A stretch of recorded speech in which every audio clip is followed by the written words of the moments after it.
জীবনে যা করেছে পাপ করেছে, বুঝতে পারিনি এটা এত কঠিন। জীবনে যা করেছে ভুল করেছে। এই প্রান্তে এসে যদিও সংশোধন করার চেষ্টা করে হবে না, এটা আল্লাহ পাক মাফ করবে না। এটাই প্রকৃত জীবন।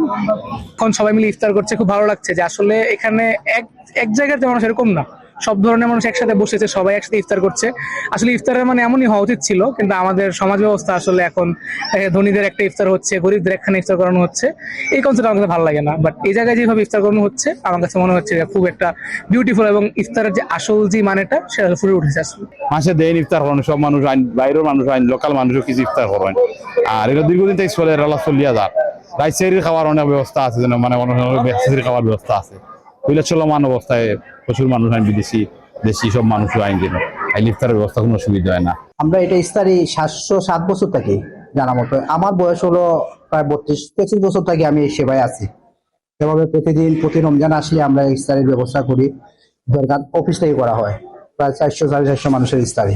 এক এক দিন এক এক মেনু থাকে, কোনোদিন খিচুড়ি থাকে, ডিম থাকে, কোনোদিন তরকারি পোলাপ থাকে। আজকে যেমন খসির মাংস আলু দিয়ে রান্না হয়েছে আর পোলাপ করা হয়েছে, এবং এক এক দিন এক এক রকম থাকে।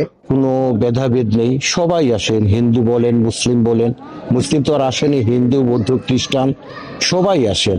আমরা সবাইকে একই শ্রেণীতে বিভক্ত করে রেখেছি, এবং ইফতারে যে লোকজন আসেন অনেক সময় 500-র উপরে হয়ে যায়। হ্যাঁ, আমরা সবাইকে একই কাতারে আমরা ইফতার করাই।